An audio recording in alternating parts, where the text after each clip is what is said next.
Hello बच्चों, आज हम लोग आज के वीडियो लेक्चर में इलेक्ट्रिक पोटेंशियल को समझेंगे। इलेक्ट्रिक पोटेंशियल की एप्लीकेशन किस तरह से कैलकुलेट करते हैं। विद्युत विभव किसी भी चार्ज स्फेरिकल कोई कंडक्टर हो या इंसुलेटर हो, चार्ज स्फेरिकल इंसुलेटर या चार्ज स्फेरिकल कंडक्टर्स की वजह से कितना पोटेंशियल होता है, उस पोटेंशियल को कैलकुलेट करना सीखेंगे। कितना इलेक्ट्रिक पोटेंशियल की वैल्यू होती है और किस तरह से पोटेंशियल की वैल्यू कैलकुलेट करते हैं। विद्युत विभव का मान किस तरह से कैलकुलेट करते हैं।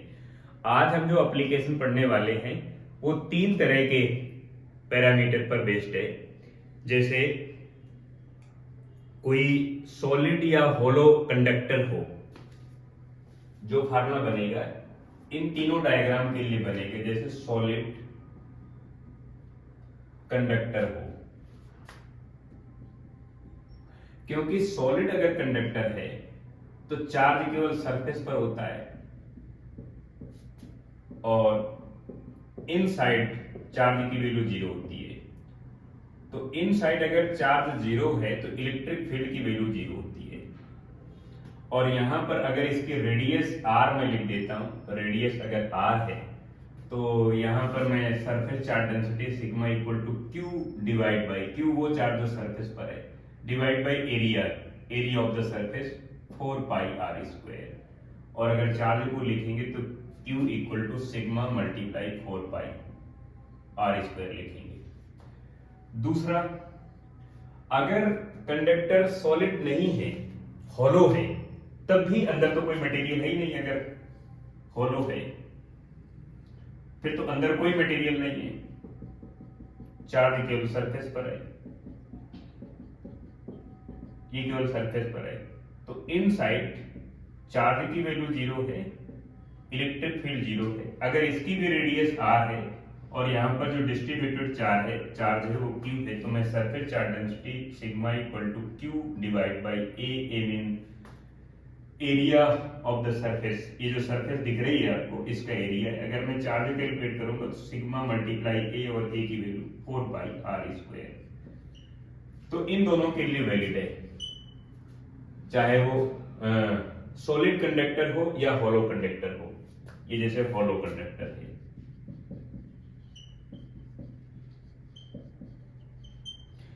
अगर हमारे पास कोई इंसुलेटर है और वो इंसुलेटर हॉलो है तो अंदर तो कोई फिर मटेरियल है ही नहीं। अगर हॉलो है तो अंदर कुछ भी नहीं है, यानी हॉलो इंसुलेटर।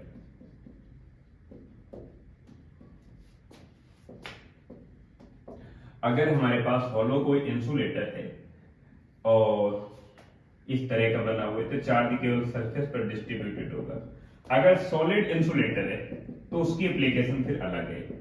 रेडियस अगर आर है तो यहां पर अगर मैं सरफेस चार्ज डेंसिटी को लिखूंगा तो sigma equal to Q divide by A mean area of the surface, and अगर क्यू इक्वल टू लिखेंगे तो सिग्मा मल्टीप्लाई ए और ए की वैल्यू 4 पाई आर स्क्वायर, तो sigma multiply 4 pi R square.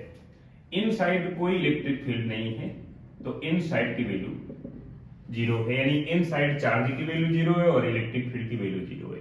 तो आज हम जो एप्लीकेशन पढ़ने वाले हैं वो एप्लीकेशन हॉलो इंसुलेटर के लिए वैलिड है, सॉलिड कंडक्टर्स के लिए वैलिड है और हॉलो कंडक्टर के लिए वैलिड है। यानी हॉलो या सॉलिड कंडक्टर हो या इंसुलेटर अगर है तो सॉलिड होना चाहिए, क्योंकि अगर इंसुलेटर सॉलिड होगा तो फिर अंदर कोई चार्ज होगा और अंदर अगर चार्ज होगा तो फिर वॉल्यूम डिस्ट्रीब्यूटेड होगा, सरफेस चार्ज डिस्ट्रीब्यूशन नहीं होगा। तो फिर वो एप्लीकेशन अलग है अगर सॉलिड इंसुलेटर है। लेकिन अगर हॉलो इंसुलेटर है, सॉलिड कंडक्टर है या हॉलो कंडक्टर है तो ये एप्लीकेशन वैलिड है जो आज हम पढ़ने वाले हैं। तो कैलकुलेट करना स्टार्ट करते हैं किस तरह से हम विद्युत विभव यानी पोटेंशियल की वैल्यू किस तरह से कैलकुलेट करेंगे। पोटेंशियल की वैल्यू हम लोग तीन जगह यानी तीन लोकेशन पर कैलकुलेट करते हैं। एक तो इनसाइड, एक आउटसाइड, एक सरफेस पर। पोटेंशियल, इलेक्ट्रिक पोटेंशियल,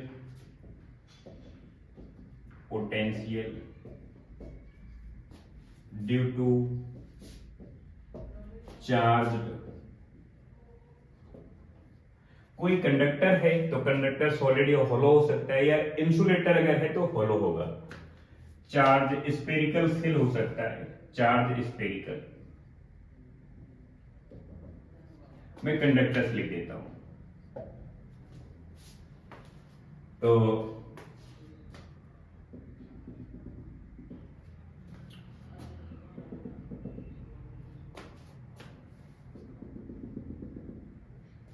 अगर ये मेरे पास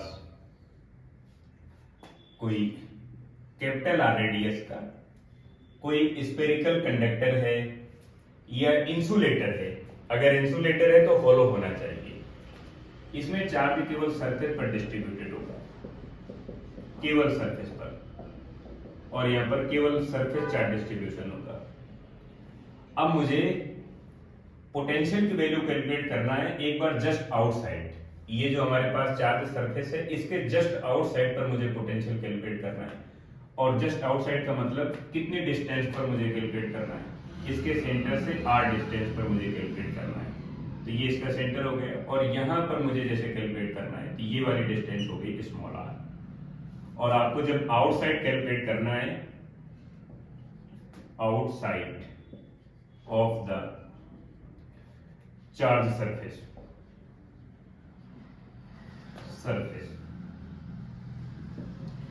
अब जब आउटसाइड कैलकुलेट करेंगे तो कैपिटल आर की वैल्यू कम होगी as a compare to small R, तो आपको यहां पर कैलकुलेट करना है। तो ये एक हमारे पास गाउसियन सर्कल बनेगा, ये स्मॉल आर रेडियस का ये बनेगा। आप किसी भी पार्टिकल को, किसी चार्ज पार्टिकल को इनफाइनाइट से इस पॉइंट पर ला रहे हैं, पॉइंट ए पर। कैसे ला रहे हैं, ये इनफाइनाइट से ला रहे हैं किसी चार्ज को, क्यू को, और कहां तक ला रहे हैं, पॉइंट ए पर। तो ए तक लाने में कितना पोटेंशियल होगा, कितना वर्क डन करना पड़ेगा। तो पोटेंशियल का फार्मूला है हमारे पास V equal to negative integration, आप इनफाइनाइट से r डिस्टेंस तक ला रहे हैं तो इनफाइनाइट से r डिस्टेंस तक E dr, और इलेक्ट्रिक फील्ड की वैल्यू लिख देंगे E equal to 1/4 pi epsilon naught charge Q divide by distance r square. और ये वैल्यू क्योंकि आउटसाइड हम कैलकुलेट कर रहे हैं तो मैं V आउट लिख देता हूं, V out equal to integration, field की वैल्यू लिखेंगे 1/4 pi epsilon naught Q divide by r square, फिर dr है, लिमिट इंटीग्रेशन इनफाइनाइट से r की है। तो पोटेंशियल की value just outside equal to Q divide by 4 pi epsilon naught, तो कॉमन आ जाएगा बाहर, एंड इंटीग्रेशन 1/r स्क्वायर है, ऊपर जाएगा तो r power -2 and dr limit infinite से r की है। अब इसका आप इंटीग्रेशन करेंगे तो इंटीग्रेशन का फार्मूला मैं आपको सिखा देता हूं। अगर आपके पास r की पावर n का dr करना है, इंटीग्रेशन करना है, तो लिखेंगे r की power n+1 divide by n+1, जो पावर होगी उसमें 1 ऐड कर देंगे, ध्यान रखना है। तो इधर ये नेगेटिव साइन पहले मुझे लिखना चाहिए। तो पोटेंशियल की वैल्यू जस्ट आउटसाइड, जो हमारे पास चार्ज सरफेस है उसके जस्ट आउटसाइड कैलकुलेट करना है, तो V out equal to negative Q divide by 4 pi epsilon naught. इसका इंटीग्रेशन करेंगे तो -2 + 1 डिवाइड बाई -2 + 1 मुझे लिखना पड़ेगा, r power -2 + 1 divide by -2 + 1, and limit है मेरे पास इनफाइनाइट से r की। अब मेरे पास जो वैल्यू आएगी V out equal to negative Q divide by 4 pi epsilon naught r power -1 divide by -1, because आप जानते हैं कि -2 + 1 -1 बचेगा, एंड -1 माइनस से माइनस कैंसिल आउट हो जाएगा। तो V out equal to Q divide by 4 pi epsilon naught, and ये 1/r हो जाएगा, और लिमिट मुझे यहाँ पर यूज करनी चाहिए इनफाइनाइट से r की। तो लिमिट हो जाएगी इनफाइनाइट से r, वैल्यू पुट अप करूंगा तो V out equal to Q divide by 4 pi epsilon naught 1/r minus 1/इनफाइनाइट, 1/इनफाइनाइट 0 हो जाएगा, तो V out equal to Q divide by 4 pi epsilon naught r, इतना बच जाएगा। तो ये पोटेंशियल की वैल्यू आ जाएगी जस्ट आउटसाइड इस पॉइंट पर। ये मेरे पास जो चार्ज सरफेस है इसके जस्ट आउटसाइड फील्ड की वैल्यू मिल जाएगी। सेकेंड पॉइंट, ये तो फर्स्ट पॉइंट है, आप आउटसाइड कैलकुलेट कर रहे हैं, ये फर्स्ट पॉइंट है। अगर मैं इसी चार्ज सरफेस पर कैलकुलेट करूंगा, इसी चार्ज सरफेस पर, यहां पर, ये यहां पर, यहां पर, इस सरफेस के किसी भी पॉइंट पर अगर मैं कैलकुलेट करूंगा, तो सरफेस के लिए स्मॉल आर की वैल्यू कैपिटल आर की इक्वल होगी at surface, second point, at the charge surface. और चार्ज सरफेस के लिए कैपिटल आर स्मॉल आर के इक्वल होगा। तो जब आपको सरफेस पर वैल्यू कैलकुलेट करना है तो स्मॉल आर की जगह कैपिटल आर पुटअप कर देंगे तो वैल्यू हमें मिल जाएगी। तो V at the surface equal to capital R की वैल्यू स्मॉल आर की जगह पुटअप कर देंगे तो लिखेंगे Q divide by 4 pi epsilon naught R। तो सरफेस पर ये पोटेंशियल हो जाएगा, यानी VS mean surface Q over 4 pi epsilon naught R। ये सेकेंड पॉइंट हो गया, सरफेस पर मिल गया, जिसमें से मैं कह सकता हूं कि स्मॉल आर कैपिटल आर की इक्विवेलेंट है। अगर इसका मैं डायग्राम बनाऊंगा तो सरफेस के लिए जो डायग्राम बनेगा वो ये बन जाएगा। ये वो चार्ज ऑब्जेक्ट हो गया, इसमें से यूनिफॉर्म चार्ज डिस्ट्रीब्यूटेड है, कैपिटल आर रेडियस है, और इसी सरफेस पर मुझे वैल्यू कैलकुलेट करना है। तो मैं किसी भी पार्टिकल को इनफाइनाइट से इस पॉइंट तक लाऊंगा, पॉइंट ए पर, इनफाइनाइट से किसी भी चार्ज पार्टिकल को, टेस्ट चार्ज हो या कोई अदर चार्ज पार्टिकल हो, इनफाइनाइट से जैसे लाऊंगा यहाँ पर, तो लाने में कितना वर्क डन होगा और कितना पोटेंशियल होगा, कितना इलेक्ट्रिक पोटेंशियल होगा, उसको इस तरह से कैलकुलेट करेंगे। एंड थर्ड पॉइंट कैलकुलेट करेंगे inside of the charge surface.